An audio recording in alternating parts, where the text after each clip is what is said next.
तरफ हमारी बहन की लाश पड़ी थी, उसकी डेड बॉडी पड़ी थी। हम गए पूछने के लिए, मेरा हक नहीं है बिहार में रह करके, हम मेरा हक नहीं पूछने का। आप बिहार फर्स्ट बिहारी मैं आपके पास आया था सर, मैंने दंडवत आपको प्रणाम किया था। उन्होंने क्या कहा? आपने कहा था कि 2 दिन आप, और उन्होंने इस चीज को एक्सेप्ट किया था। उसने सीधे कहा था डॉक्टर अभिषेक ने बिल्कुल गलत किया है। पूरे 9 महीने कोख में रखी थी, दर्द से ही थी, कितना दर्द सा करके बच्चों को केयर करती थी। कहती थी कि भैया पिछले राखी बंधन में उसने राखी नहीं बांधा था, वो कहती थी कि भैया नेक्स्ट अगला राखी बंधन धूमधाम से मनाएंगे। 3 बजे हमारी बहन की डेड बॉडी को हॉस्पिटल प्रशासन, हॉस्पिटल मैनेजमेंट उठा करके भेड़ बकरियों की तरह डेड बॉडी को, इतने असंवेदनशील ये लोग हैं कि उठा करके उसको हॉस्पिटल के बाहर फेंक दिया। चिराग सर, आप तो कहते हैं कि हमारे लिए बिहारी फर्स्ट है, आप जात पात पे नहीं जाते हैं। सर हम भी डॉक्टर हैं सर, हम जात पात पे नहीं जाते हैं सर। लेकिन आपके ही चहेते डॉक्टर अभिषेक सिंह के गुंडे वो हमें कहते हैं कि तुम बैकवर्ड हो। और यहाँ के लोकल लैंग्वेज, रे तू बैकवर्ड है ना रे, तू लड़ लेगा फॉरवर्ड से। यार रेपिस्ट थिंग बोल रहे हो यार, नॉर्मली आप बोल नहीं रही है, तुमको पता भी है क्या? मैं डॉक्टर हूँ, मैं उसको बोल रहा हूँ मैं डॉक्टर हूँ, मेरे को पता है क्या इमरजेंसी हुई है, आईसीयू कहाँ है, आईसीयू में शिफ्ट करो जल्दी इसको। बोलती है क्या हमारे पास आईसीयू नहीं है सर। जब हम गए पूछने के लिए तो उसके बाउंसर्स ने हमें धक्का दिया, और धक्का दिया, मैं शीशे पे गिरा और मेरा पूरा पैर कट गया है। आज भी इसमें स्टिचेस लगे हुए हैं, पैर कटा हुआ, देख सकते हैं आप, पैर कटा हुआ। मैं सारी बहनों को यही कहना चाहूंगा, मेरी कलाई सुनी पड़ गई है, बट प्लीज इस ज्योतिपुंज हॉस्पिटल में आपको एक चीज कंफर्म मिलेगा, वो है मौत। वो जाओगे हंसते खेलते, लेकिन वापस आने की गारंटी नहीं है। आप चैम्बर में थी, आप एसी रूम में चैम्बर में बैठी हुई थी, लेकिन 4 सेकंड के लिए आप नहीं आई। इट्स नॉट मेडिकल नेग्लिजेंस, ये मेडिकल मर्डर है। मेरा हाथ पकड़ के बोली कि भैया प्लीज बचा लो, दर्द हो रहा है। हम और ये उनके हस्बैंड है, ये पीजीआई चंडीगढ़ में। और वो बाउंसर्स जब हम उनसे मिलना चाहे तो बाउंसर्स ने हमारे पूरे परिवार के साथ धक्का मुक्की। हमारी माँ को कहते ज्यादा बोलोगे गोली मार देंगे। पेन फिर भी नहीं रुक रहा है, फिर भी मैं बोल रहा हूँ कि दिक्कत है, ठीक है, दिक्कत होते जा रही है। बोले नहीं ये नॉर्मल है सर, ये नॉर्मल है, डिलीवरी में दर्द होता ही है सर। जो भी हमारे दोस्त है, डायरेक्टली इनडायरेक्टली अभिषेक सिंह अपने गुंडों से हमें धमकियां दिलवा रहे हैं। धमकी दिलवा रहे हैं। चिराग के पार्टी के नेता जो उसके अस्पताल के मालिक भी हैं, अस्पताल के मालिक हैं डॉक्टर अभिषेक, उनके बहुत करीबी खासम खास हैं सर। वो धमकी दे रहे हैं, धमकी दिलवा रहे हैं। इस बात। पटना का ज्योतिपुंज अस्पताल, डॉक्टर शिप्रा सिंह, लोग कई सारी उम्मीदों के साथ वहां जाते हैं कि उनके उम्मीदों पर शायद कुछ गुड न्यूज उनको जो है वो मिल जाए। एक खबर हमने आपको दिखाया था 14 जुलाई को, जब एक महिला की मौत हो गई डॉक्टर शिप्रा, या फिर यूं कहें कि ज्योतिपुंज अस्पताल के डॉक्टरों की लापरवाही के कारण। दर्द से कराहती रही महिला, कोई देखने वाला नहीं था, अंत में उनकी मौत हो गई। उस पूरे मामले में अब तक कोई कार्रवाई नहीं हुआ है, और ये कोई पहली घटना नहीं उस अस्पताल के लिए। इस तरह के कई सारे घटना हैं, क्योंकि मैंने जब खबर किया तो कई सारे लोगों ने फ़ोन कॉल करके बताया कि मेरे साथ भी इस तरह की घटना घटी है। कई लोगों की ज़िंदगी को तबाह कर दिया, तो कईयों के मौत का कारण ज्योतिपुंज अस्पताल बना है। मेरे साथ एक पीड़िता है, 14 जुलाई तारीख वही है जिस दिन आपकी बहन थी। क्या नाम था आपका? नाम क्या है? नमस्कार, मेरा नाम डॉक्टर मनीष हुआ। डॉक्टर मनीष जी, डॉक्टर हैं आप? मैं डॉक्टर हूँ सर। और अभी आपने इंट्रोडक्शन दिया डॉक्टर शिप्रा। एक्चुअली डॉक्टर को हम लोग भगवान मानते हैं, हर लोग मानता है कि डॉक्टर भगवान का रूप होते हैं। लेकिन अगर आपको शैतान से मिलना है तो आप ज्योतिपुंज अस्पताल जा करके डॉक्टर शिप्रा सिंह से मिल सकते हैं। 4 घंटे हमारी बहन तड़पती रही। अच्छा एक बात बताइए, एडमिट कब हुई थी वहाँ पे? वो सेम 14 तारीख को ही एडमिट हुई थी। किस लिए? सी सेक्शन, सिजेरियन डिलीवरी के लिए। डिलीवरी। ट्विंस बच्चे थे, तकरीबन 9 साल के बाद उसे बच्चा हुआ था। सामाजिक ताने सुन सुन के हमारा पूरा परिवार परेशान था, स्पेशली वो काफ़ी परेशान थी। और 14 जुलाई हमारे लिए बहुत शुभ दिन होने वाला था। सुबह सुबह हम लोग मंदिर गए, काफ़ी खुश थे हम लोग कि इतने दिन के बाद, 9 साल के बाद उसे माँ बनने का सौभाग्य मिला है। हमें क्या पता था कि हमारी खुशी चंद घंटों की खुशी है। तकरीबन 1:50 पे उसे ऑपरेशन थिएटर लेके जाया जाता है, और 2:07 पे हमें पता चलता है कि उसे 2 जुड़वा बच्चियां हुई हैं। 2 लड़की हुई। काफ़ी खुश थे हम लोग। लक्ष्मी आई थी, 9 साल के बाद आई थी, काफ़ी खुश थे। 2:15 पे हमारी बहन को वो बाहर निकाल के रिकवरी रूम में डाल देते हैं। और सबसे यहाँ पे मतलब एक सबसे अजीब चीज़ क्या उस मैंने वहाँ नोट किया कि पूरे रिकवरी रूम में सारे बेड पे एसी था एक्सेप्ट बेड नंबर 6 जो हमारी बहन को अलॉट हुआ था। अब मैं सिप्रा सिंह से पूछना चाहता हूँ, क्या मेरी बहन से कोई पुरानी दुश्मनी थी आपकी? कि पूरे बेड पे, और मैंने जब कंप्लेन किया कि, और जब मेरी बहन वापस 2:15 में वापस उसको रिकवरी रूम में लाया जाता, आप सोचिए सर 25 मिनट में, मतलब वो पेशेंट को एनेस्थीसिया दे करके, इंसिजन करके, पेट कट करके, 2 बच्चों को निकाल करके, प्लेसेंटा और अम्बिलिकल कॉर्ड को काट करके और पेशेंट को स्टिच करके उसको वापस बेड पे भेज, मतलब 25 मिनट।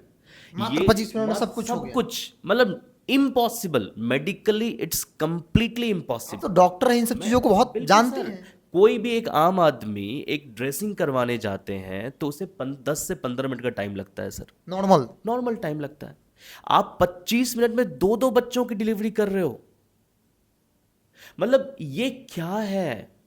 इट्स नॉट, ये मेडिकल नेग्लिजेंस इसे नहीं कहेंगे सर, ये मेडिकल मर्डर है। उसके बाद जब मेरी बहन आती है तो उसे रिकवरी रूम बेड नंबर 6 पे काफ़ी ज़्यादा गर्मी लगने लगती है, और हम जब नर्स को बोलते हैं कि इसे गर्मी लग रही है, आप बिलीव नहीं करेंगे कि ऑपरेट होने के बाद फीमेल्स के शरीर पे कपड़े कम होते हैं, क्योंकि उनको गाउन्स पहनाए जाते हैं, ऑपरेटिव गाउन्स वगैरह पहनती हैं, कपड़े कम होते हैं, कंसियस होती नहीं, एनेस्थीसिया का इफेक्ट रहता है। हमने जब कंप्लेन किया तो हमने कहा कि नर्सेस को कि आप मैम को बुलाइए, इसे इतनी गर्मी क्यों लग रही है। तो वो नर्स जो है वो मैम से बात करके उस गर्मी का निजात सॉल्यूशन, पता सर क्या किया उसने पर्दे हटा दिए। हमने कहा टेबल फैन लगाइए, लेकिन ज्योतिपुंज हॉस्पिटल जो अपने आप को इतना बड़ा रेपुटेड हॉस्पिटल कहता है, बड़ा नाम बताया जाता है, उस हॉस्पिटल में वहां पे बेड नंबर 6 पे एसी तक नहीं था, उनके पास टेबल फैन नहीं है, जो गाउन हमारी बहन को दिया गया था वो फटा हुआ गाउन था। अब आप बिलीव करेंगे, उस पूरे पर्दे को हटा दिया गया। आसपास के जो मेल अटेंडेंट थे, आसपास के जो पेशेंट थे, उनके जो मेल अटेंडेंट थे वो जाते थे हमारी बहन को देखते थे। एक औरत की अस्मिता का ऐसे ध्यान रखा जाता है बिहार के स्वास्थ्य व्यवस्था में। एक औरत जो कि अनकॉन्शियस स्टेट में है, उनके कपड़े सही नहीं, हम लोग बोल रहे हैं नर्स को कि प्लीज पर्दा को बंद कीजिए, ये मेल पेशेंट अगल बगल जा रहे हैं। आप सोचिए ये स्थिति है ज्योतिपुंज में। आफ्टर दर्द होने, जब उनको काफी गर्मी लगने लगी तो फिर एक गर्मी लगना कम नहीं हुआ, तो आप बिलीव करेंगे वहां पे नर्सेज नहीं, वहां के जो गार्ड्स हैं, वहां के जो साफ सफाई करने वाले हैं, उसने हमारी बहन को भेड़ बकरियों की तरह उठाया, कच्चे टाके थे उसके, उठा करके स्ट्रेचर पे डाला और डाल करके उसको रूम नंबर 404 में उसे शिफ्ट कर दिया। ये वहां पे नर्स नहीं थे, वहां गार्ड किया है सर, वाशरमैन जो बाथरूम साफ करता, मेरे सामने की बात है। और जब हम कुछ बोलते थे तो वो हमें वो उल्टा जवाब देते थे कि आपको ज्यादा दिक्कत है जाकर अभिषेक सिंह से पूछिए, आपको दिक्कत ज्यादा तो सिप्रा सिंह से पूछिए, हमको मत कुछ बोलिए, हमें जो बोला गया हम वो करेंगे। ये दर्द कब शुरू हुआ उनको? ये दर्द अप्रोक्सीमेटली 3 बजे के आसपास शुरू हुआ। 3 बजे से लेकर के 7 बजे तक 4 घंटे सर तड़पी सर, दर्द से वो कराती रही सर। मेरा हाथ पकड़ के बोली कि भैया प्लीज बचा लो, दर्द हो रहा है। हम और ये उनके हस्बैंड है, ये पीजीआई चंडीगढ़ में, हम दोनों कम से कम 100 बार नर्स के सामने हाथ जोड़े कि प्लीज मैम को बुलाइए। और जब हम हाथ जोड़ते तो वो फोन करती थी सिप्रा सिंह को। सिप्रा सिंह अपने चैम्बर में बैठी थी, अपने चैम्बर में, लेकिन 4 घंटा उनका पेशेंट दर्द, वो पेशेंट जो पटना हाई कोर्ट में एएसओ है, वो पेशेंट जिनके भाई और पति दोनों डॉक्टर हैं, वो पेशेंट दर्द से तड़पती रही, लेकिन उस पेशेंट को 4 घंटे में वो 4 सेकंड के लिए भी नहीं आई सर। 4 सेकंड भी अगर दे देती ना सिप्रा सिंह तो आज मेरी बहन बच जाती सर। आज पूरी दुनिया हमारी खत्म हो गई। 9 साल के बाद उसे बच्ची हुई सर, 9 साल के बाद उसे बच्चा हुआ, उसने अपने बच्चों को देखा तक नहीं सर, ना बच्चों ने मां को देखा। आज भी बच्चे ना मुंह बस चारों तरफ देखते हैं, मुंह ऐसे करते हैं कि मां कहां से मां लाऊं। पूरे 9 महीने कोख में रखी थी, दर्द से ही थी, कितना दर्द सा करके बच्चों को केयर करती थी, कहती थी कि भैया पिछले राखी बंधन में उसने राखी नहीं बांधा था, वो कहती थी कि भैया नेक्स्ट अगला राखी बंधन धूमधाम से मनाएंगे, धूमधाम से राखी मनाएंगे, बाबू हो जाएगा ना, बाबू के साथ धूमधाम से राखी बनाएंगे। खत्म हो गया सर सब कुछ, अब इस कलाई पे कोई राखी बांधने वाला नहीं है।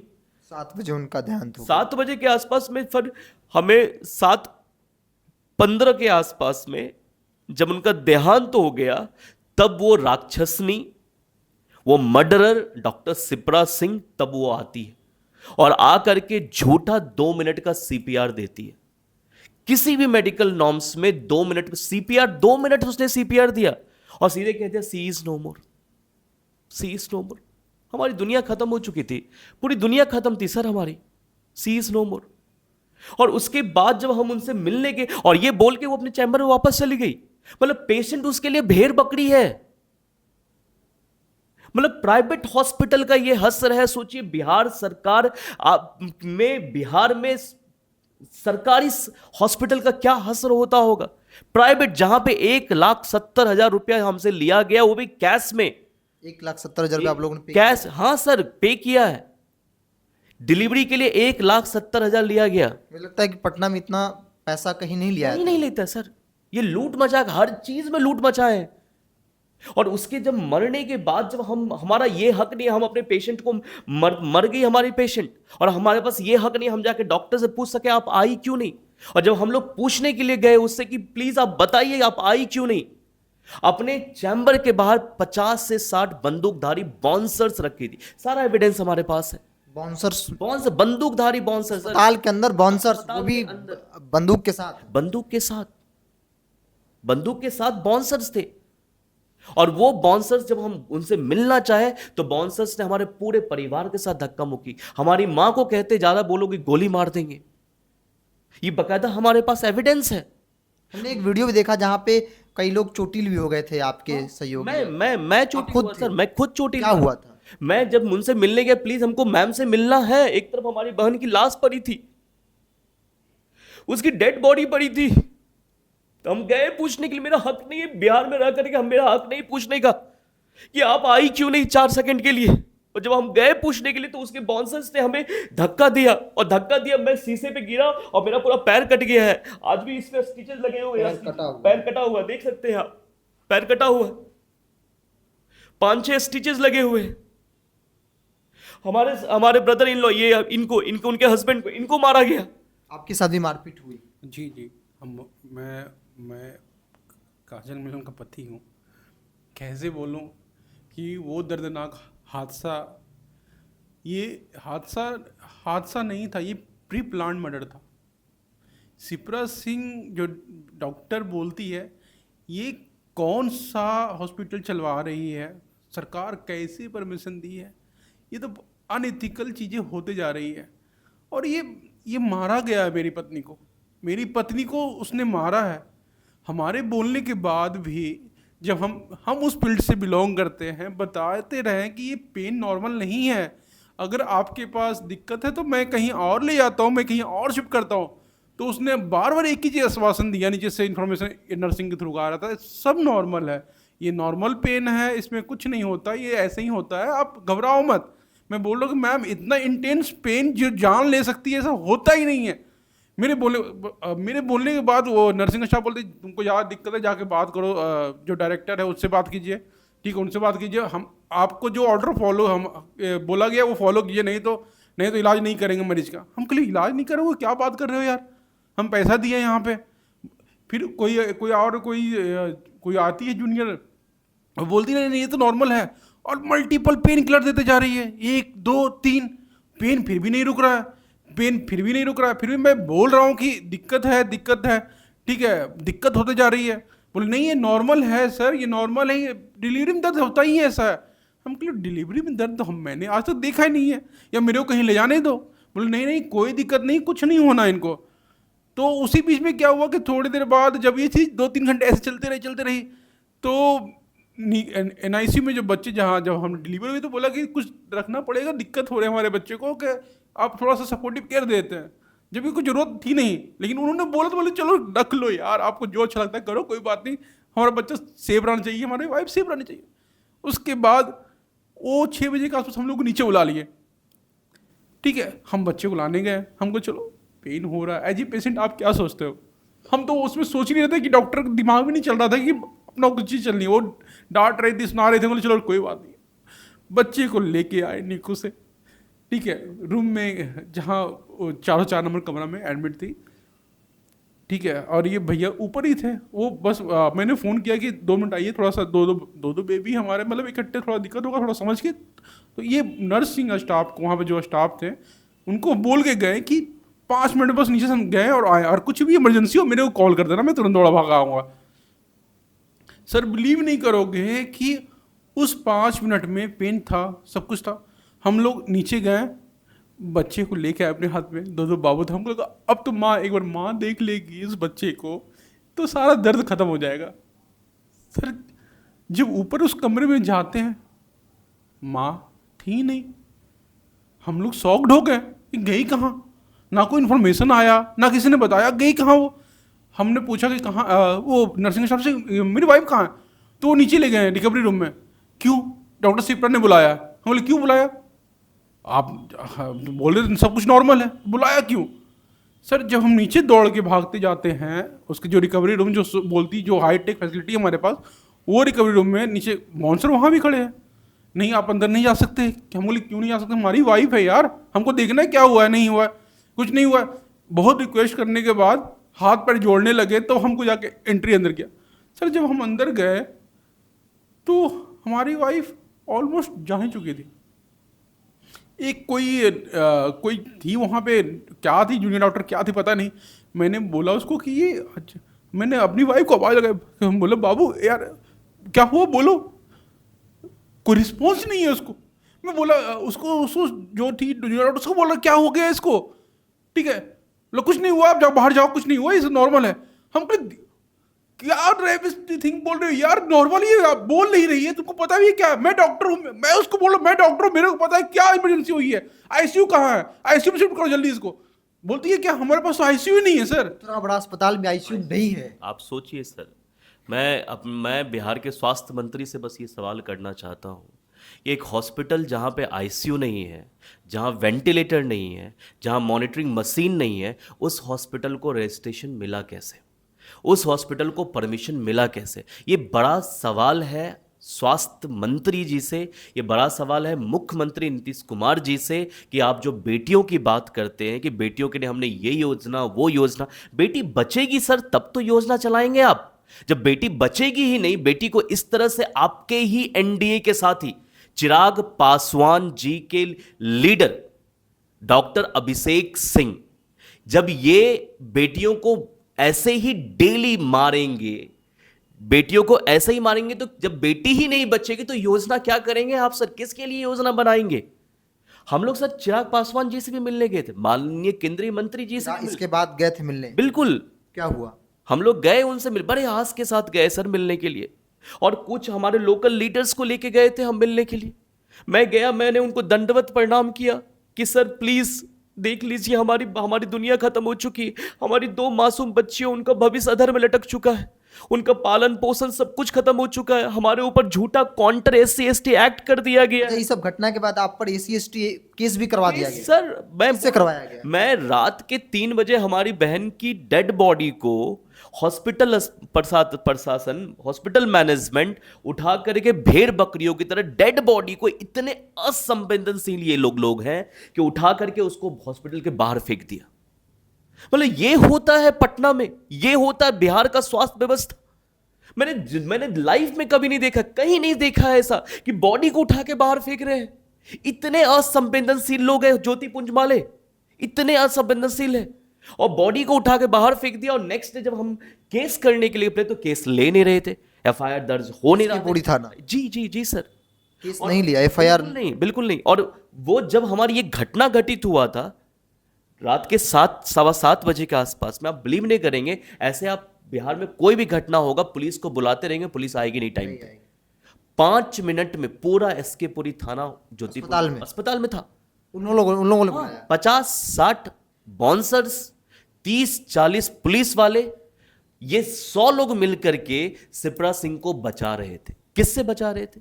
एक बेसुध पड़ी माँ जिसने अपनी अपनी अफसर बिटिया को खोया है, एक हस्बैंड जो जिंदगी भर के लिए अब 2 बच्चियों को कैसे पालेगा, एक भाई जो लाइफ टाइम फिर इस कलाई पे कभी राखी नहीं बांधेगा, हमसे बचा रही थी और हमारी माँ को गाली दे रही है, धमकी दे रही है, कह रही है कि तुमको गोली मार देंगे। ये पुलिस है यहाँ की, यहाँ का एडमिनिस्ट्रेशन ये है। फिर जब नेक्स्ट डे जब बयान दर्ज करवाने और एफआईआर दर्ज नहीं कर रहा था एसके पुरी थाना, तो चूंकि हमारी बहन हाई कोर्ट में ऑफिसर पोस्ट पे थी, हाई कोर्ट के इंटरवेंशन से उसने एफआईआर दर्ज किया, एसके पुरी थाना लिया एफआईआर। हाँ एफआईआर दर्ज किया सर। और एफआईआर में मैंने साफ साफ लिखा, it's not medical negligence. Medical negligence क्या होता है कि जब कोई डॉक्टर प्रयास कर रहा है तब पेशेंट नहीं बचे, that is called medical negligence. कोई डॉक्टर गलती किया, पेशेंट मर गया, मेडिकल। यहां 4 घंटे डॉक्टर तड़पते रही दर्द से। आप चैम्बर में थी, आप एसी रूम में चैम्बर में बैठी हुई थी, लेकिन 4 सेकंड के लिए आप नहीं आई। इट्स नॉट मेडिकल नेग्लिजेंस, ये मेडिकल मर्डर है, कोई मेडिकल नेग्लिजेंस नहीं है। और हमने मेडिकल मर्डर का केस किया था। एसके पुरी पूरी की पूरी एसके पुरी थाना, इनकी जो मिली भगत है, इसने क्या किया, उस एक्ट को कम करके एक मेडिकल नेग्लिजेंस का 106 केस लगाया। हम 304 लगाने के लिए कह रहे थे, लेकिन हमारी नहीं सुनी गई। एफआईआर दर्ज हुआ, हमारा बयान दर्ज हुआ, और बयान दर्ज करने के बाद सर अब 4 घंटे के बाद ऐसा कॉल मुझे आता है। मैं सीरियसली, मैं बनारस में हूं सर, मैं बीएचयू में हूं।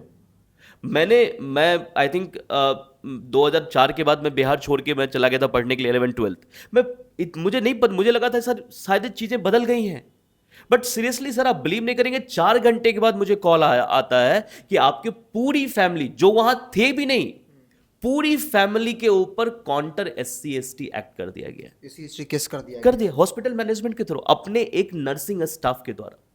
मैं बस बिहार की जनता से बस एक सवाल पूछना चाहता हूं कि कौन पेशेंट किस हॉस्पिटल में जाके किस डॉक्टर और किस नर्सेस की जाति पूछता है सर?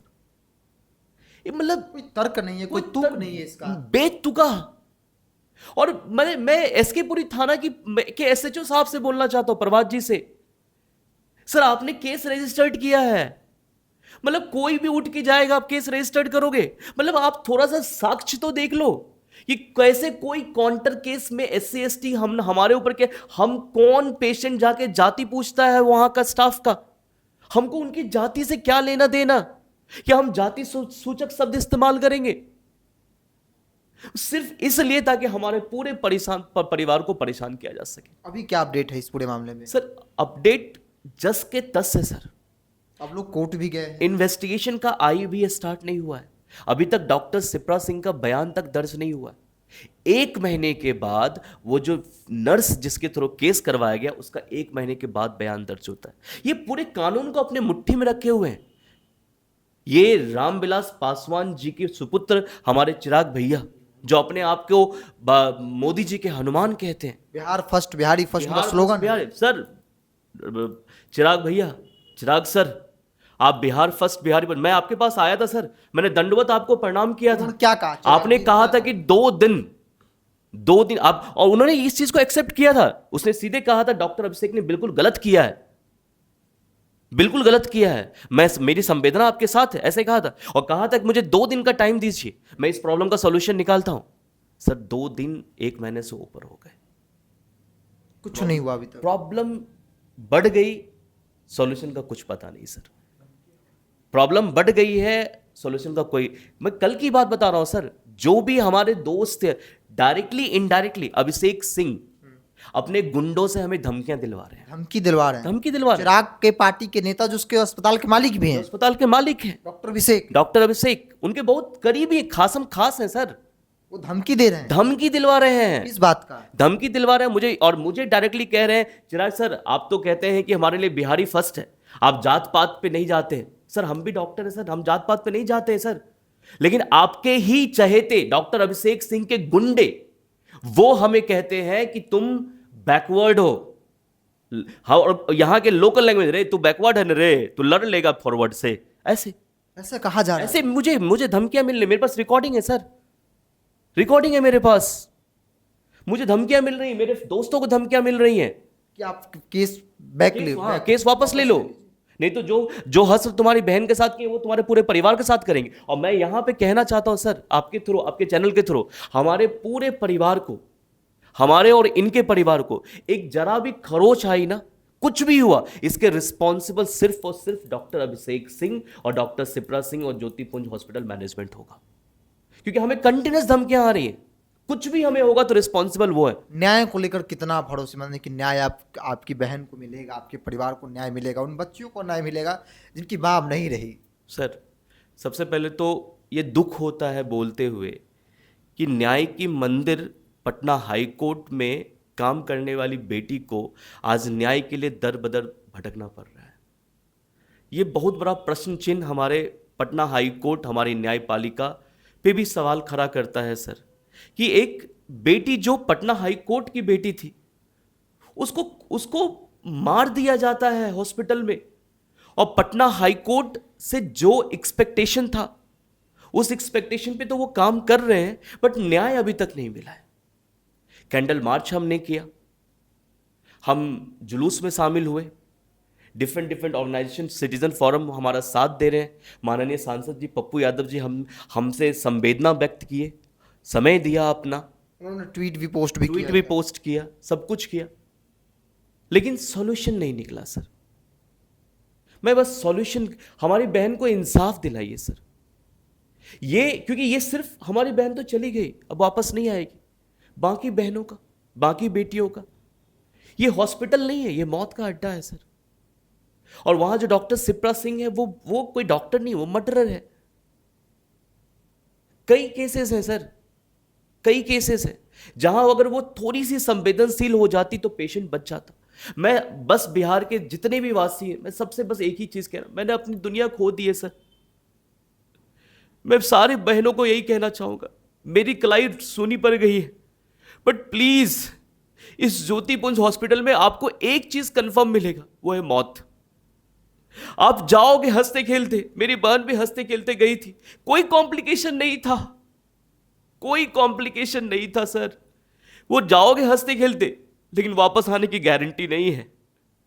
वापस अगर अपनी बहन को बचाना है, अपनी हाथ की कलाई को सूनी नहीं रखनी है, अपने घर परिवार को बचाना है, तो प्लीज इस हॉस्पिटल से, इस मौत के अड्डे से बच के रहिए, बाकी आपकी मर्जी। धन्यवाद। तो ये तस्वीर है, ये सच्चाई है पटना के ज्योतिपुंज अस्पताल की, और ये कोई पहली घटना नहीं है। जैसा कि हमने आपको पहले भी कहा, कई सारी ऐसी कहानियां हमने सुनी है जो सच पे आधारित है। बहन को गंवाया है, पत्नी को गंवाया है, न्याय के लिए दर दर की ठोकरें खा रहे हैं ताकि इनकी बहन को, इनकी पत्नी को न्याय मिल जाए, उन बच्चों को न्याय मिल जाए जो अपनी माँ का एक दिन मुंह तक नहीं देखा है। पटना का सबसे बड़ा अस्पताल होने का दावा क्या आता है? व्यवस्था के नाम पर जीरो, मैनेजमेंट क्या है, गुंडागर्दी होती है। पटना में, बिहार में ऐसे ऐसे अस्पताल भी हैं। लड़ाई लड़ रहे हैं ताकि जो इनके बहन के साथ हुआ, जो इनके साथ हुआ, परिवार के साथ हुआ, कल किसी और के साथ नहीं हो। और इसीलिए इस तरह की लड़ाई में हम आप सभी लोगों को एकजुट होना चाहिए। अपनी राय को कमेंट्स बॉक्स में ज़रूर रखिए, वीडियो को शेयर कीजिएगा ताकि बाकी लोगों तक वीडियो पहुंचे और लोग इस तरह के अस्पतालों के बारे में जाने समझें। इस पूरी रिपोर्ट में इतना ही। बहुत बहुत धन्यवाद।